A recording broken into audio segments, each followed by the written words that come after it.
Thanks for watching The Instant Reaction. For full episodes of the Cannon Podcast, sign up as a YouTube member on this channel or go to patreon.com/thecannonpod.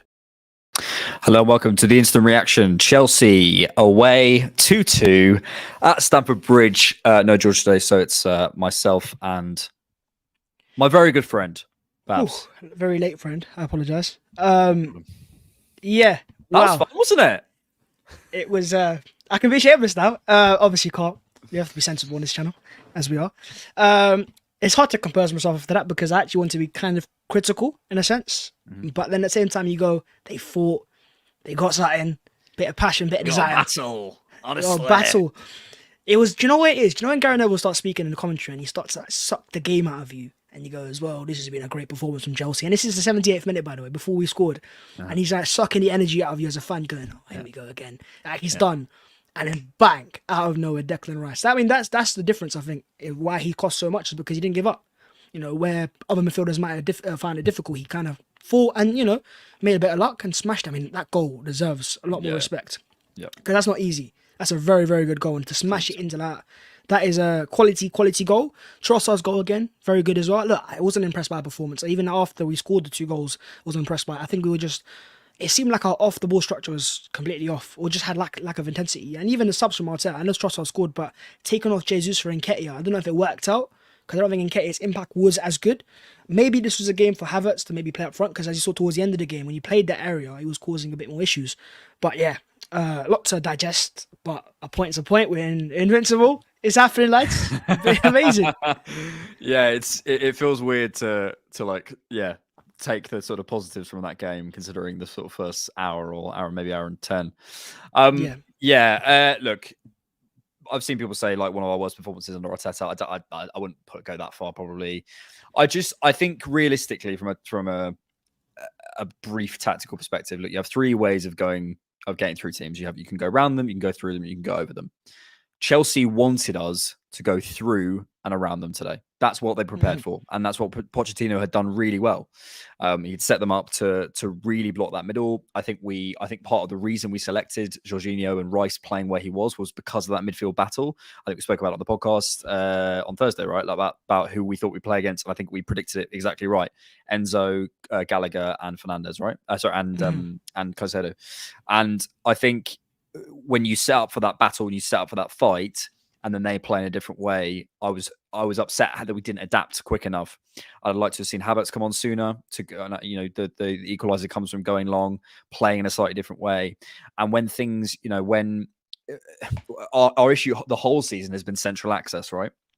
And I felt as though that was a problem again today. Again, Arteta didn't respond as quickly as I'd like him to that issue, to change something. But I also think our 8s in particular today, Rice brought it back by the end, but I do want to talk about Ødegaard. We've spoken about him and his changing role, but he was not good today. He was not good. And like his role has been different, but I would say his role today was more similar to the one we saw last season. And he lost a lot of duels. He was giving the ball away. He looked a bit lethargic.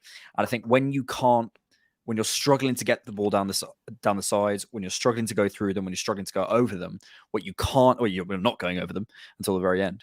What you can't have is your 8s playing with a beach ball.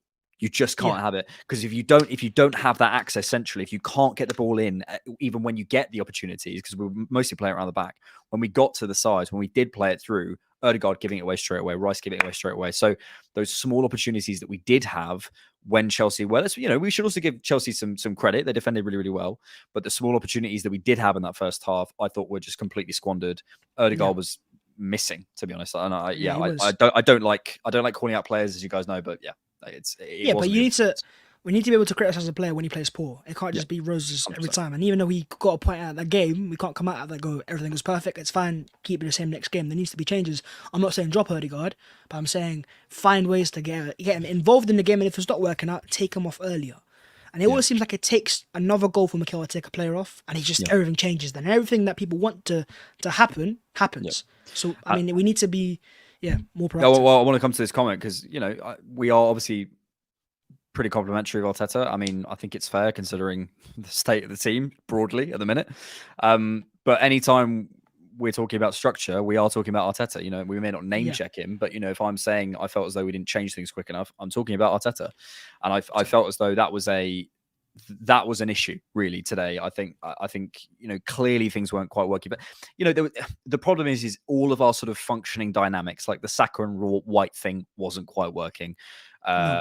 I thought Saliba and Gabriel were okay, but they weren't at their best. So, whatever. And then when you have all your sort of the most reliable things, which is that, that Saka White, now it's really Saka and White sort of developing on the right-hand side. When you have Martinelli struggling, or you have, Jesus not quite at the races, when all of your constituent elements aren't quite there, obviously naturally, your team are going to look a little bit weaker. I don't know whether this is... I don't want to start. What's that clip of Robbie where he's like, "It's been raining. It's raining for both teams." Yeah. But I did feel the conditions didn't help. No, it didn't help. But I think what it was we were making a bit of... It was a mix of us making very poor errors and being a bit lacking energy. That's what I'd say. And Chelsea getting... I want to say this. Even though they were good off the ball, very lucky. Because those 2 goals for me are very lucky. Like, they're 2 moments of magic, or they're 2 goals. Yeah. The cross is a cross. I mean, Raya could definitely do better. It's a cross. It's a cross, and it's very lucky from his side, because I mean, 9 times out of 10, like you say, it's a really bad cross. And then the goal itself, I'd say it's a handball, but it's a very unlucky handball, in the sense of it's like, honestly, in the rules wise, if it was against Arsenal, I'd still call for it. But it's an unlucky one. It's a one where it's not meant. It's by accident, and if they give it, cool, I understand it. They're looking to give it. But there was 2 lucky goals from Chelsea, and apart from that, they made no chances. But my concern from Arsenal was, sorry to cut you off there, but just a lack of energy. Until we're 2-0 down, there was a little moment, we had a little bit of energy, and apart from that, even after we scored the goals, I didn't see that same energy, off the ball intensity, trying to get yourself on the ball. I think we were giving them too much respect. And even though Chelsea, look, they're in form and they've picked up form and whatever, you have to impose yourselves. If you want to be a champion, you have to be able to go, look, we're still the better team, because you have to almost show you're superior and actually put yourself on the ball. And Rice was the only player trying that. Odegaard at first and second half, again, we're losing all his jewels and almost looking out of place in a battle between Enzo, Caicedo and Rice, like not in the level. And I think, was it Arteta moved Havertz to the right just after we scored again? So maybe that's a sign that, he's looking at Odegaard's role, and, maybe something that can happen. But I think Havertz was right off the bench as well. Trossard obviously taking his chance. It was a close game. Chelsea were very lucky. I'll be honest. And look, I'm not saying we weren't lucky either. We were poor, but even at our worst level, we were still able to take a point, which is, I guess, a positive. Yeah.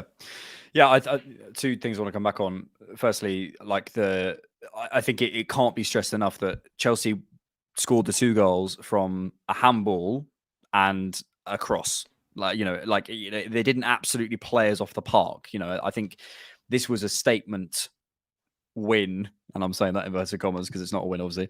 It's a statement win for them in the way it was presented, and I don't want to talk about Gary Neville again, but it does come up in the sense of the way he's looking for a narrative, and you can hear him. Even there was one point he was saying, Chelsea have done really well here to split the centre backs. Have you watched a game of football in the last 5 years, Gary? Everyone splits their centre back. It's not, anyway.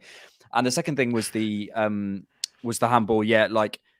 I think 2 things can be true. It's really harsh, but also at the same time, it is the rules, and the rules aren't fair. I don't think the rules are right. It's not the ref. It's not Saliba. It's not Chelsea.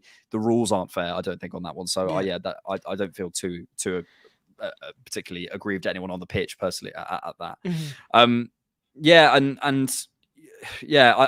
I think another thing you said, which is a good point, is about respect. And I think we did pay them a bit too much respect. I think Arteta was... Do you know what this reminded me of slightly? A little bit like early games against Pep, where he almost paid him a bit too much respect. And I think this is his first time against Pochettino. I think maybe Arteta's going, this guy's so good. He's going to be able to set us up. And 100%, Pochettino set them up really well. But I think it was a little bit of an early game against Pep, and the word you used was impose. And I agree, we didn't impose ourselves. And I think we worried too much about that midfield. We worried too much about Odegaard winning his duels, Rice winning his duels, and Jorginho controlling it, rather than saying, actually, do you know what? Let's try and play through them. Let's try and do this. So, I think we paid them a little bit too much respect. Let's come on to some go on. Individual performances, and then we'll do some questions at the end. Raya. Look, it was a matter of, let's talk about the mistake for the goal itself. How much of a mistake do we think that is? Is it that, I think Neville was saying that he was off his line. The reason why I can't think is because he should save it potentially, but again, it's a cross. It's a mix. It's just like Ramsdale conceded a goal against Fulham. And he should save that, but it's also like it's a mishit shot. Yeah. So it's a mix of both. I think the real concern was the mistake, that pass, because it was like kind of obvious. Concerning. That was really, really like almost like a natural instinctive error. But one thing I like about that after that, this is where maybe it sounds controversial, but I don't think Mikel will drop even after this. No, is that his performance didn't drop off. Like he kind of picked up again, and that little sharp save he made. That's why I think Mikel goes, look, even in tough moments, he's going, even though he's creating tough moments, which is to be clear there, he's still finding a way to do something. And look, I don't know. Would you be surprised if Ramsdale started our next league game? Well, I thought in the moment, if that was cross out the word Xhaka and put the word Ramsdale, that might be our new if that was Ramsdale. But look, I think the bravery you bang on. I think with what you say in terms of he grew after that, and that's the thing. And I'm not saying Ramsdale wouldn't. I'm saying that Raya. Yes. Ramsdale would probably, make a mistake and compose himself again. But Raya actually got better, I thought. Exactly. So, and also with all the things that, the small percentage that Raya gives you in terms of cross claims, in terms of long distribution, then you can look at the numbers, they are better. So I don't think he'll be dropped. Look, I think if that continues happening, it's like, if that was Ramsdale, he'd be dropped. Yeah, he would. But that's because it's Ramsdale. This is Raya and he is a different player. And I think, I actually thought he was fine in the first half. I thought his long distribution was pretty nice. There were some nice claims. Yeah, the only moment that concerned me was that moment where he made the wrong pass selection. But it's one moment. Of course. You know what I mean? So I don't want to go too hard on it. It wasn't his best day, but I think we have to understand that keepers make a lot of errors. I think Alisson's performance, especially in Arteta's teams or these teams, Pep teams, like look how great a goalkeeper Alisson is. But that COVID year, he was making. I mean, there was a game against Man City where he kept on giving the ball to them. Mm-hmm. But and of course Raya has to prove himself at that same level, and he needs to earn that credit in the bank. But I don't see him getting dropped, and I know that sounds crazy to some fans because they'll be like, no, he's not the better goalkeeper. But I think with Ramsdale, he changes too much if a mistake happens, whereas Raya didn't change, and that's what Mikel's looking for in a sense. And then there might not be the actual goalkeeper quality, and maybe Mikel looks in the summer and goes again, okay, maybe I need a proper Alisson type of goalkeeper. But for now, I think he'll stay. I think you're right. Ben White, new trim. Yeah, I think he was fine. Honestly, I think he was fine. I think maybe.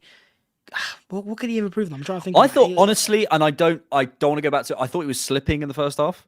I thought he wasn't very sure-footed, and he wasn't really beaten. Like Mudryk scored that cross, but it was like he wasn't really beaten. Zinchenko was getting caused issues, but I don't think White was. I think in terms of our back four, he was the most solid because he didn't get caused no issues, and I think on the ball, even going forward, he could get a decent chance in the first for Jesus, who maybe could have done better. Or was good defending. So yeah, I think he was fine. I don't think he was bad, and I think he was probably our best defender. I think you're probably right. I thought Zinchenko was, he didn't have a great day. I think Tomiyasu was very good. Yeah, these are the types of days that I wouldn't have started as Zinchenko anyway. Personally, I would have started with a Tomiyasu just because it's a tough away game, the conditions, Sterling. Chelsea are going to be up for it against Sterling. I would have just started with Tomiyasu and then brought Zinchenko on at 55 minutes. If that's how you want to play the game, he can still play most of the game. Not well, a lot of the game certainly.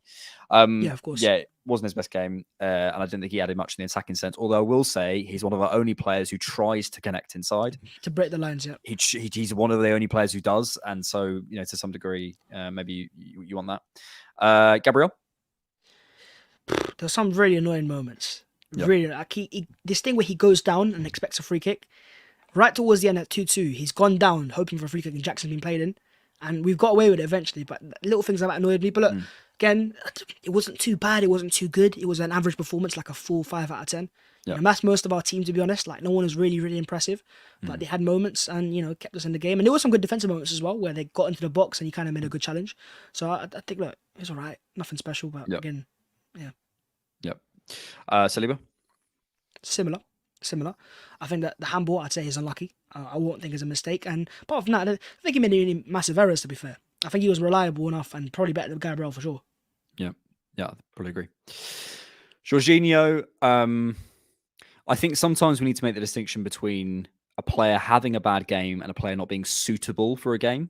And I think Jorginho wasn't suitable for this game. I think it was fine. I don't think Jorginho did anything wrong, but he wasn't suitable for the game, if that makes sense. And I think he just looked a little bit. I think for this game specifically, we needed a presence at the base of the midfield. I think in other games you can get away with it in other senses and have someone who's more of a dictator. But in this game, I think we we needed a presence, and I didn't feel we had that. So yeah, Yeah. I think it was bad. I just thought it wasn't the right game for him. Yeah, I don't think the presence was my concern. And my concern was he's just not part in terms of that ball progression. Like I think his duel Yep. winning was decent. He was quite a few times where he kind of cut for counter attack or won his duel, but it's that he can progress the ball. Yeah. But it's about doing it more consistently and kind of asking questions of Chelsea, which we weren't doing. And one of the most annoying things we do is we kind of have the player in between the lines, play a pass to him and bounce it back straight away. Like there's no, I want to turn him. And it was only at one point towards the end of the game where Rice did it, and I was like, and you can see what happens in the Chelsea go, oh, hang on a minute, they can break our lines. We need to just ask more questions. Yeah, I think so. And so, you know, sometimes you're bouncing the ball to try and provoke something, but I agree if you do that 50 times a game and nothing happens, it's like you've got to try and turn it. Do you know what I mean? Just briefly on the sort of base of the midfield, why no Partey? It just didn't. I don't know. Maybe Arteta was really impressed by Jorginho's performance against City. Yeah, maybe. There's always something. So like, there's some things that I don't know what Arteta does see. Maybe he sees something I can't see. Obviously, he probably does because he's a manager. I'm not. But like bringing on Nketiah for Jesus, I didn't see the reason. I mean, I thought Havertz might have been more suited to that. But I feel like maybe he'll start him now. And it always seems to be something goes against, and then Arteta makes a massive change, and there will be a massive change now for our next game, which is it Brentford? So Sevilla away first before Sevilla that. away, and then I'm not quite sure if Partey starts that. Yes, Sheffield next weekend. Yeah. So I think he might start Sevilla first. Yep.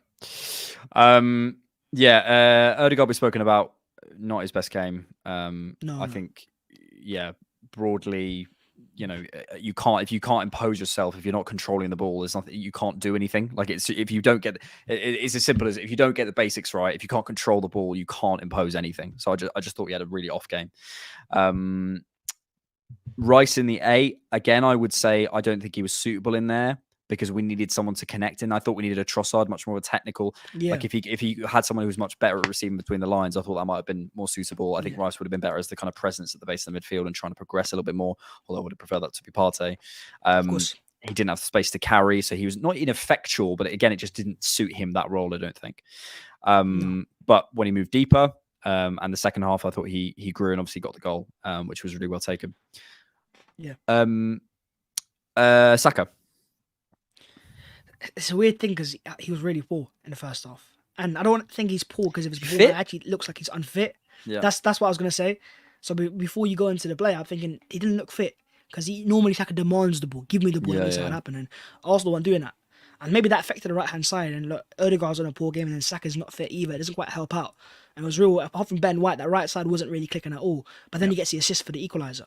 That's what he does, and we need to have more players that we talk about. You know, those players that can bail you out. And that's it. You know, it was a lovely cross to Trossard, lovely little moment there, and also a sign of how the bench can affect a game. The fact that we can bring on Trossard, Havertz, and Co, and Tomiyasu and help change the game. Yeah, I thought Tomiyasu and Trossard were both brilliant. Martinelli, I thought, had a decent game. Yeah, I think so. I think he was trying enough. I just think at times there's a pass that you can poke through, and we just wait. And it's not just him; it's most of our team. We just wait and wait. But when it was 2-0, they thought, let's start doing it, and you start causing more issues, asking more questions, and we don't do that. And it seems like not just Chelsea, but most teams this season, we're given too much respect. Trying to control is one thing, but then not making any risks at all is another. And I think that's our game this season is. That's why fans aren't as impressed, because we're not taking no risks. Last year was a lot more. I know we had more space, but it was a lot more exciting. Let's make something happen. Let's be dangerous. Ask questions. Whereas this year is always let's keep the ball first. And then start helping us out. Yeah. Yeah, and I think like to some degree, like James McNicholas Gunnerblog asked Mikel basically if that was a conscious choice, and he said, "Well, I want to be the best defensive team in the league, and I want to be the best attacking team in the league. Yeah, so it's not a choice." And I was like, "Yeah, but if you are like, evidently there is more. We are a better defensive team, so there is going to be a trade-off. If there are going to be that." So you know, I think that has to be part of it. Finally, Jesus. I think he was trying. That's why I respect it. And that's why I think taking him off was a bit of a surprise to me, because he was one of our actual attackers that was trying to do something, making something happen. And, just offer some quality moments. But again, that box presence isn't there.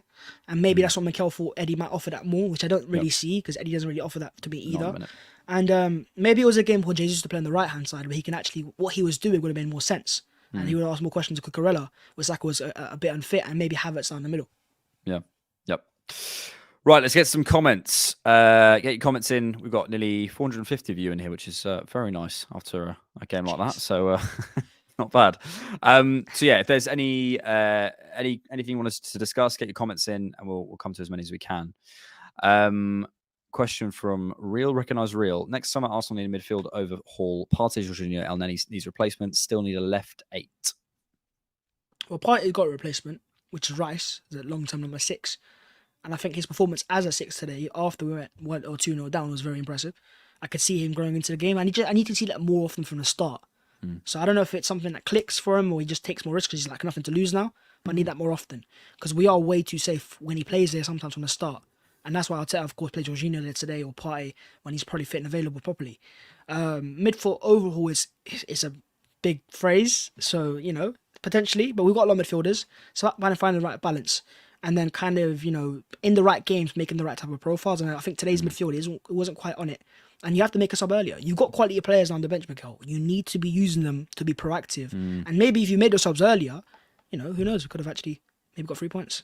Yep. We had a question about that from Malachi who said... he wasn't in the squad. Fabio to start. Was he not? No, he wasn't in the squad. And I think someone said... Someone said... Yeah. Was he injured? Yeah, he wasn't... No, he's not injured. That's what it was reported by Kai Kayanak. But I think someone did say that his wife and Ramsdale's wife was similar in terms of when they were expected to give birth. Okay. So okay. I don't know. I'm guessing so. Okay. But we've got so many players now that someone's going to miss out. Yeah, 100%. Anime King, we do. Every single game. How's not a pen for Jesus? What the fuck? I mean, what the flip? Nah, I think he got bailed out for the fact that he had other players around him, the Chelsea players. And you can go, I knocked into my player who knocked into that player. Yeah. If it was just Jesus, yeah, it's a penalty. Yeah, I broadly thought the ref was fine. Like, I think sometimes you just want to find a reason that the game didn't go very well. You go, the ref, and you just throw it in. And it's like, I thought actually he managed it quite well, to be honest. Yeah, my concern is just our on-the-ball energy. It seems off. And it's like, is it Partey? Because if Partey comes back to this team and we see it again, maybe you can understand that.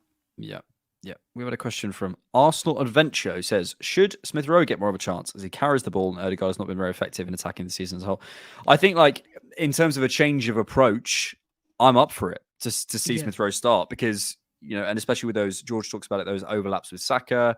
Maybe you can re-establish that connection. Now Odegaard's got a slightly different role in the team with the sort of triumvirate of it would now then be White, Saka and Smith Rowe. Maybe there could be more of a trio that side.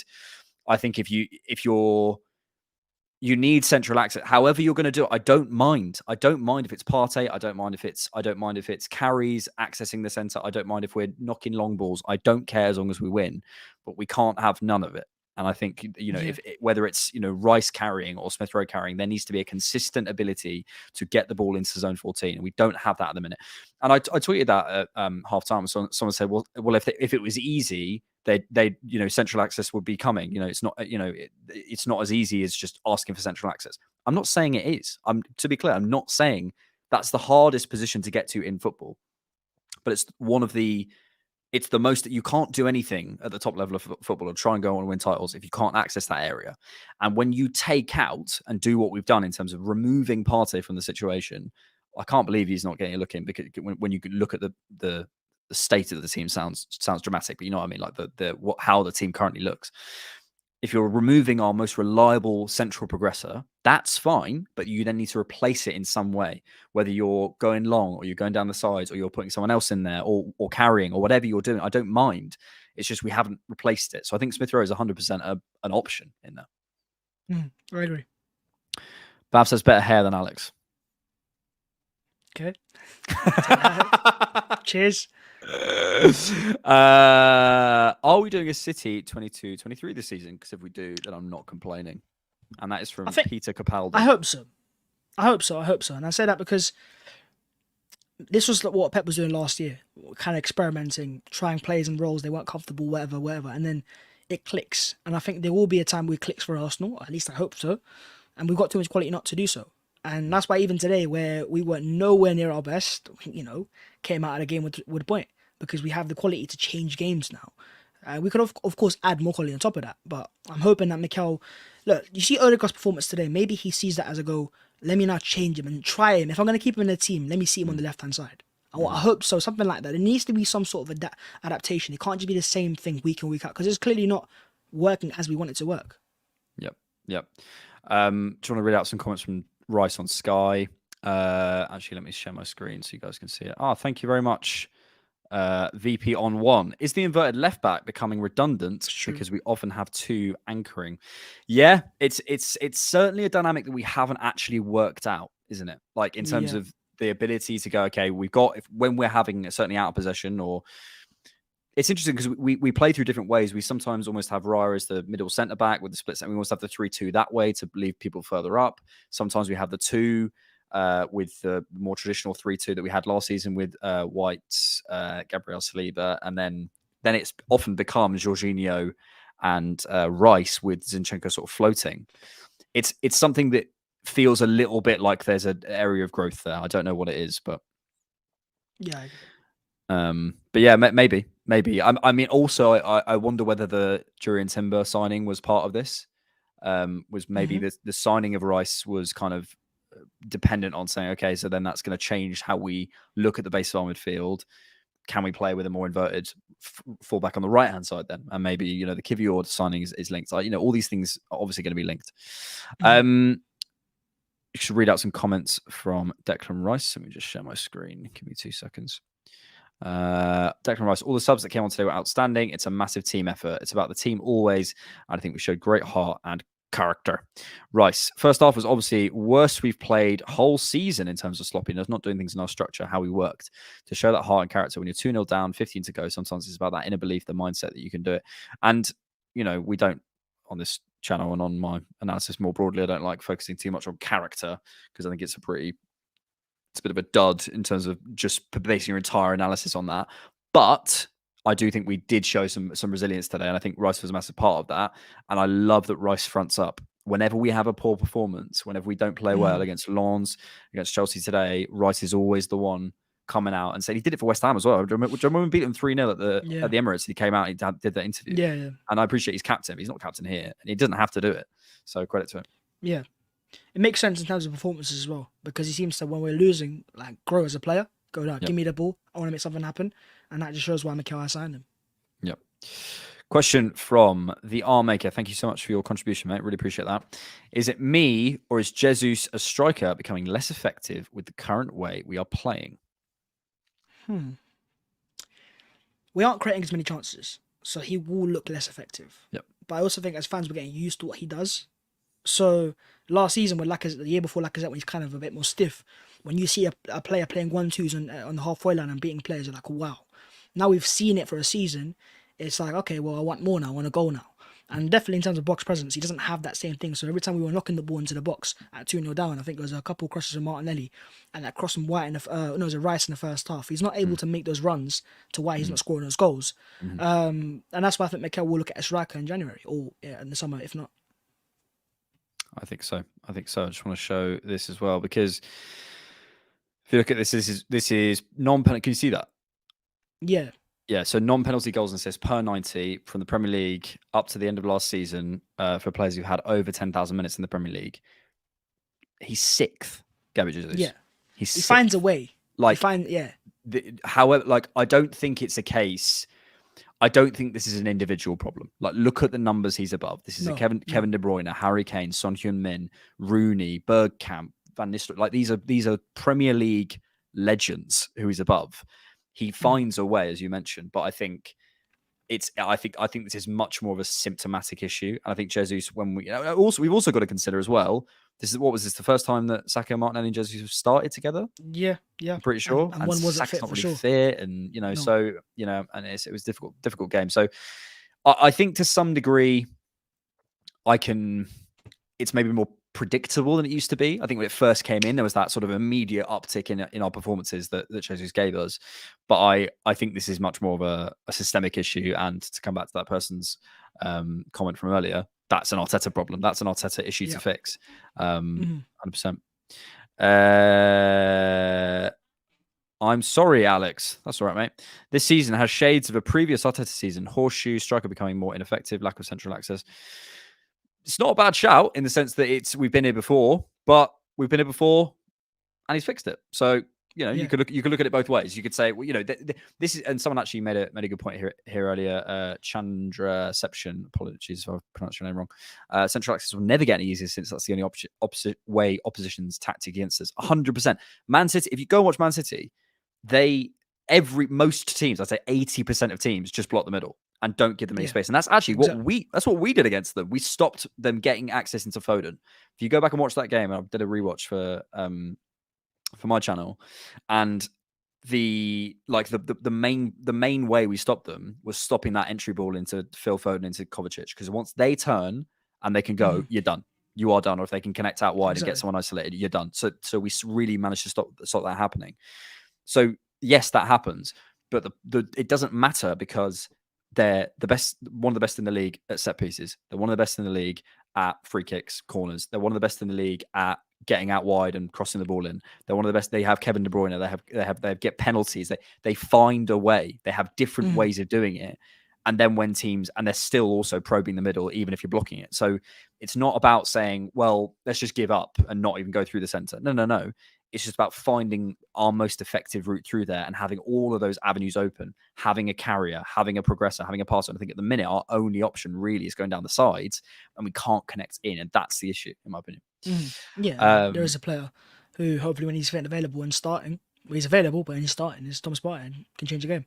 100%. He would be a game changer. Final one. There we are. I was going to say Could we? Didn't they say before the game, Neville was like, Neville was other commentator was like, Arsenal we have the same amount of points as Invincibles at this stage of the season, and our 9th game was Chelsea. So I don't know. Listen, is it? It's not outside the realms of possibility, folks. Believe, my friend, believe. Believe more than you believe. Listen, been a pleasure.